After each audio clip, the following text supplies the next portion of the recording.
18 मई 1974 जब भारत भी atomic powered countries की कतार में आ खड़ा हुआ, अब हमें ना तो चीन का डर था और ना ही इंटरनेशनल सिक्योरिटी कम्युनिटीज के आगे सुरक्षा के लिए हाथ फैलाने की जरूरत। पूरी दुनिया जहां सोच रही थी कि इंडिया सिर्फ नॉन अलाइन रहकर अपनी नीड्स को पूरा कर पाएगा या नहीं, 1974 में जब इंदिरा गांधी के आदेश पर फिजिसिस्ट राजा रमन्ना ने पोखरण में पहले एटॉमिक टेस्ट को अंजाम दिया तो पूरे विश्व में तहलका मच गया था। सारे देश जो खुद परमाणु बम बना चुके थे वह भारत को नसीहत देने लगे और भारत से सभी एटॉमिक कॉरपोरेशन तोड़ लिए गए। साथ ही साथ भारत पर कई सारे इकोनॉमिक सैंक्शंस लगा दिए गए। लेकिन हमने भी ईंट का जवाब पत्थर से दिया जब 1998 में पीएम अटल बिहारी वाजपेयी और एपीजे अब्दुल कलाम के नेतृत्व में इंडिया ने एक बार फिर एटम बम का परीक्षण किया। भारत ने खुद को एटॉमिक पावर घोषित कर दिया, जिसे देख दुनिया ने दांतों तले उंगलियां दबा ली थी। आज जो कहानी खुलेगी वो किसी इतिहास की किताब के पन्नों में नहीं पढ़ाई जाती। ये कूटनीति के उस खौफनाक और काले अंधेरे की दास्तान है जहां एक छोटी सी चूक का मतलब था पूरे देश का नक्शे से हमेशा के लिए मिट जाना। यह दास्तान है उन इंसानी हदों को पार करने की जहां शरीर और दिमाग दोनों ने जवाब दे दिया था, लेकिन फिर भी एक नामुमकिन मिशन को अंजाम दिया गया। लेकिन यह तो सिर्फ इस कहानी की शुरुआत भर थी। असली और रोंगटे खड़े कर देने वाला सच तो पोखरण की उस तपती रेत में अभी दफन था। इस पूरे खौफ का जन्म दूसरे विश्व युद्ध के दौरान हुआ था। विश्व ने पहली बार एटॉमिक बम का वो खौफनाक मंजर देखा था जब अमेरिका ने फैट मैन और लिटिल बॉय नाम के 2 एटम बम हिरोशिमा और नागासाकी पर गिराए थे। आसमान से आग बरसी थी, लाखों इंसानों का शरीर सेकंड के 1000वें हिस्से में भाप बनकर हवा में उड़ गया था। इस भारी तबाही के बाद जापान ने एक सप्ताह के अंदर ही बिना किसी शर्त के सरेंडर कर दिया। उस दिन दुनिया के बाकी देशों ने एटम बम की असल अहमियत और उसकी खौफनाक ताकत को समझ लिया था। अब दुनिया पर उसी का राज होने वाला था जिसके हाथ में मौत का यह रिमोट कंट्रोल था। उन्हीं दिनों हमारे देश के legendary scientist doctor Homi Jahangir Bhabha भी न्यूक्लियर रिसर्च पर काम कर रहे थे। वे भारत को एटॉमिक पावर बनाने के काम में जुटे हुए थे। सरकार ने शुरुआत में कभी भी उन्हें न्यूक्लियर बम बनाने की परमिशन नहीं दी थी। प्रधानमंत्री जवाहरलाल नेहरू इसे सिर्फ इलेक्ट्रिसिटी जनरेशन और पीसफुल डेवलपमेंट तक ही सीमित रखना चाहते थे। लेकिन डॉक्टर भाभा भविष्य में आने वाले खतरे को बहुत पहले ही भांप चुके थे।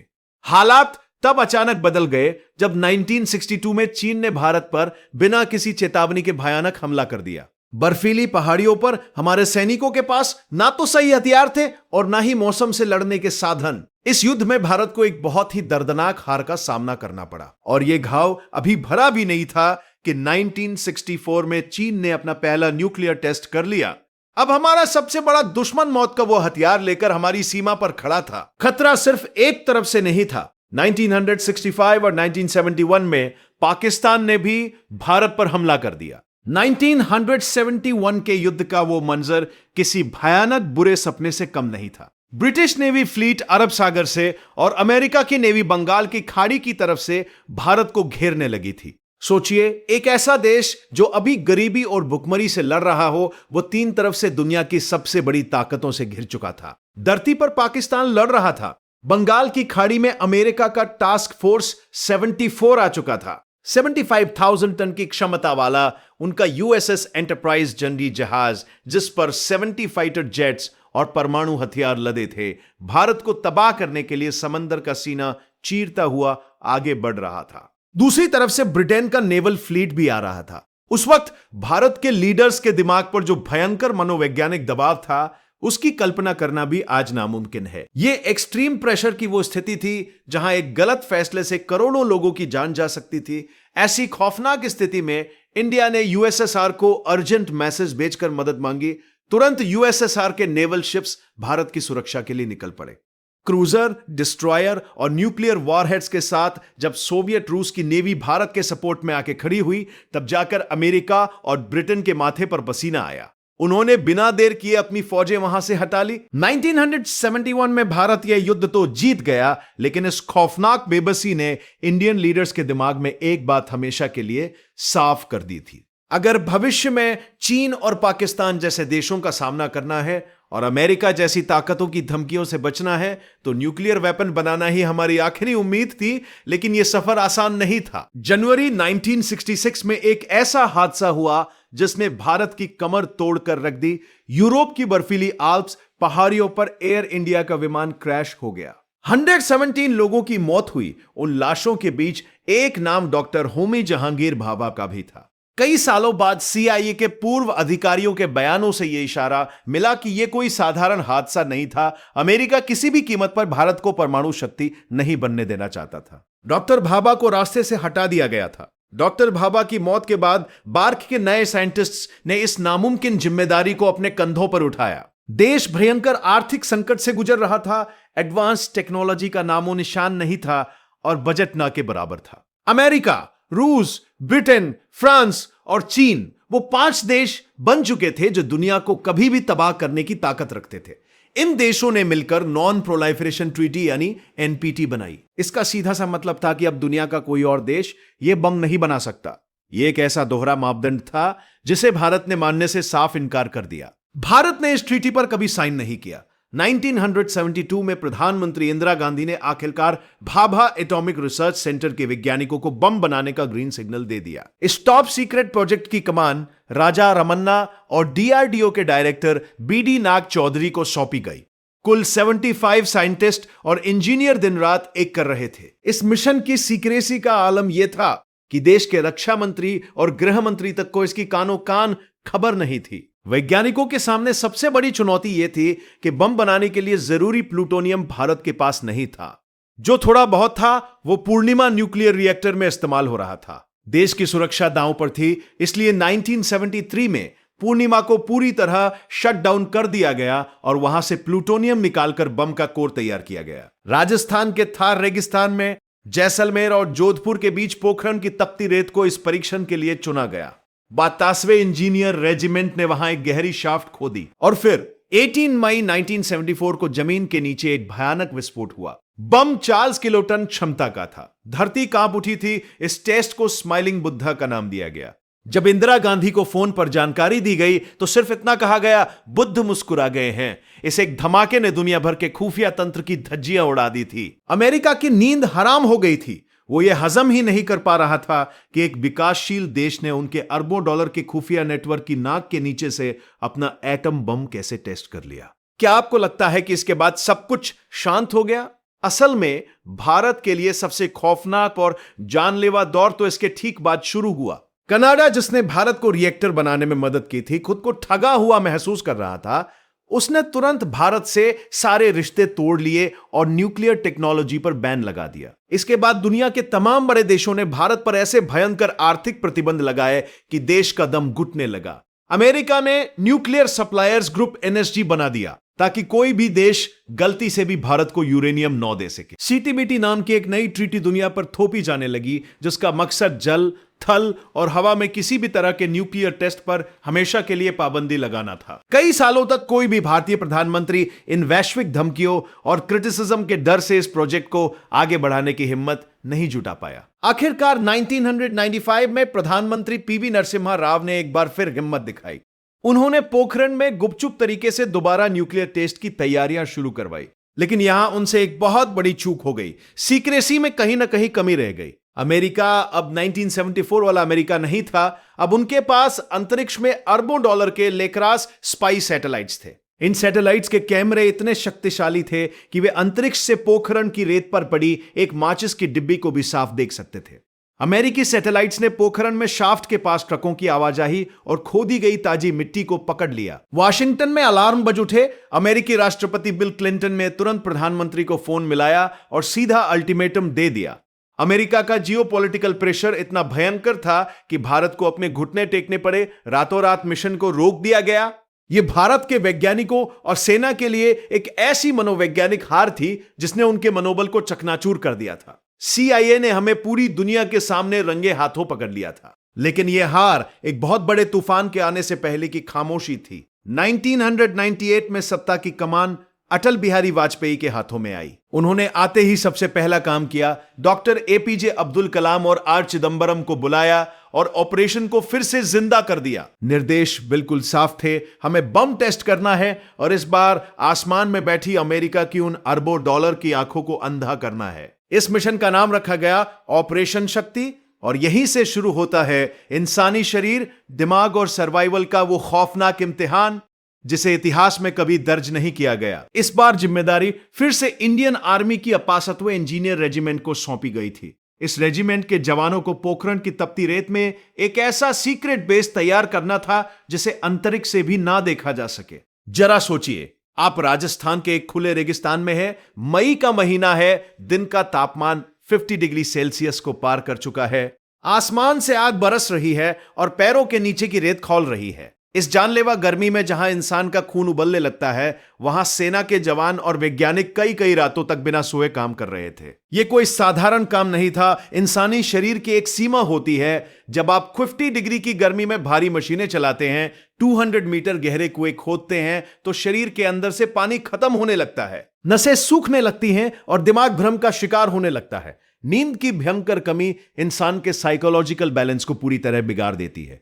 कई जवान और वैज्ञानिक लगातार 100 to 100 घंटे बिना सोए एक्सट्रीम सर्वाइवल कंडीशन में अपने शरीर को निचोड़ रहे थे, और यह सब उन्हें अमेरिका के उन लेकरास सैटेलाइट्स से छुपकर करना था जो हर 90 मिनट में पोखरण के ठीक ऊपर से गुजरते थे। इस बार भारत ने तकनीक का जवाब तकनीक से नहीं, बल्कि इंसानी दिमाग के एक ऐसे साइकोलॉजिकल ट्रिक से दिया जिसे आज भी दुनिया की खुफिया एजेंसियां स्टडी करती है। भारतीय वैज्ञानिकों ने सैटेलाइट्स की टाइमिंग का पूरा गणित निकाल लिया था। तय हुआ कि दिन के उजाले में कोई भी काम नहीं होगा। दिन में पोखरण बिल्कुल शांत रहता था।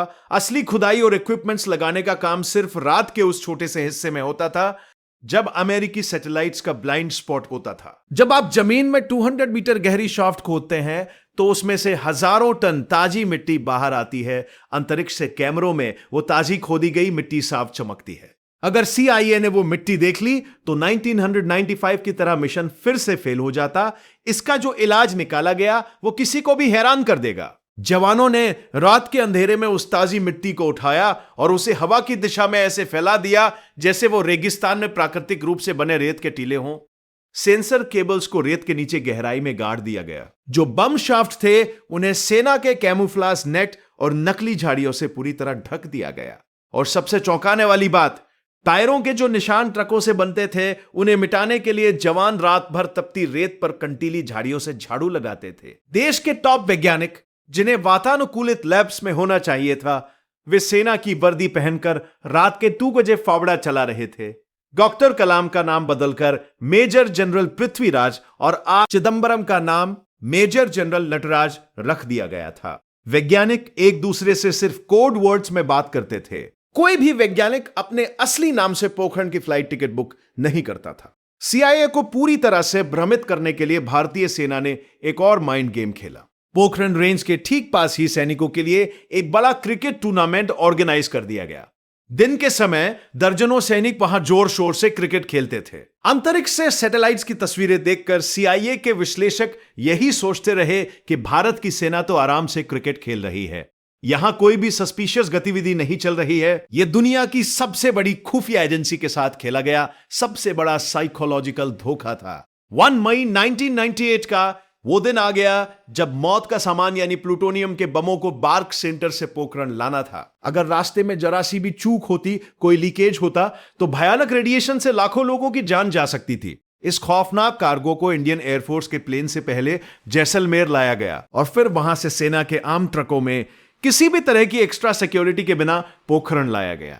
अगर ज्यादा सिक्योरिटी होती तो सैटेलाइट्स की नजर पड़ जाती। इन खतरनाक बमों का कोड नेम रखा गया था व्हाइट हाउस, ताकि अगर कोई रेडियो मैसेज इंटरसेप्ट भी कर ले तो उसे लगे कि वॉशिंगटन के व्हाइट हाउस की बात हो रही है। एक बार जब बम पोखरण पहुंच गए तो उन्हें सावधानी से उन गहरे कुओं में डाल दिया गया और ऊपर से कंक्रीट भर दिया गया। अब बस वो आखिरी ट्रिगर दबाना बाकी था। लेकिन 11 मई की सुबह पोखरण में एक ऐसा संकट आ खड़ा हुआ जिसने पूरे मिशन को मौत के मुहाने पर ला खड़ा किया। आसमान साफ था, लेकिन अचानक रेगिस्तान में भयानक तेज हवाएं चलने लगी। कंट्रोल रूम में बैठे सभी लोगों के माथे पर पसीना आ गया। हवाओं का रुख सीधे आसपास के गांवों की तरफ था। अगर इस वक्त जमीन के नीचे वो भयानक विस्फोट किया जाता तो वहां से निकलने वाली जानलेवा रेडियो एक्टिव धूल सीधे उन गांवों में घुस जाती। हजारों बेगुनाह लोग, बच्चे और औरतें उस रेडिएशन की चपेट में आकर तड़प तड़प कर मर जाते। ये वह पल था जहां इंसान का दिमाग काम करना बंद कर देता है। एक तरफ CIA के सैटेलाइट कुछ ही घंटों में वापस पोखरण के आसमान पर आने वाले थे। अगर उन्होंने ताजा कंक्रीट देख लिया तो मिशन हमेशा के लिए खत्म हो जाएगा, और दूसरी तरफ अपने ही देश के मासूम लोगों की जान थी। सोचिए, अगर आप उस वक्त डॉक्टर कलाम या अटल बिहारी वाजपेयी की जगह होते तो आप क्या फैसला लेते? क्या आप मिशन कैंसिल कर देते? दिल्ली में प्रधानमंत्री फोन लाइन पर इंतजार कर रहे थे। कंट्रोल रूम में सन्नाटा पसरा था, सिर्फ घड़ियों की टिक टिक सुनाई दे रही थी। हर गुजरता हुआ सेकंड एक पहाड़ जैसा लग रहा था। शरीर में एड्रेनालाइन का स्तर इतना हाई था कि सांस लेना भी भारी पड़ रहा था। दोपहर के 3 बज चुके थे और तभी प्रकृति ने भारत का साथ दिया। अचानक हवा रुकी और उसका रुख पूरी तरह से बदल गया। अब वो खाली और सुनसान रेगिस्तान की तरफ बह रही थी। कंट्रोल रूम में एक भारी लेकिन सुकून भरी आवाज गूंजी, wind is clear, we are go for test. दोपहर 3:43, 3, 2, 1 फायर। पोखरण की धरती का सीना बुरी तरह से फट गया। जमीन के बहुत नीचे एक नहीं बल्कि 3 भयानक धमाके एक साथ हुए। पूरा रेगिस्तान किसी प्रलय की तरह कांपने लगा। रेत का एक विशालकाय गुबार आसमान को छूमने लगा। वो गर्जना इतनी भयंकर थी कि मीलों दूर तक घरों की खिड़कियों के शीशे चकनाचूर हो गए। लेकिन आपको यह जानकर हैरानी होगी कि इस धमाके की असली गूंज राजस्थान में नहीं बल्कि दुनिया के दूसरे कोने में वॉशिंगटन डीसी में CIA के हेडक्वार्टर में सुनाई दी थी।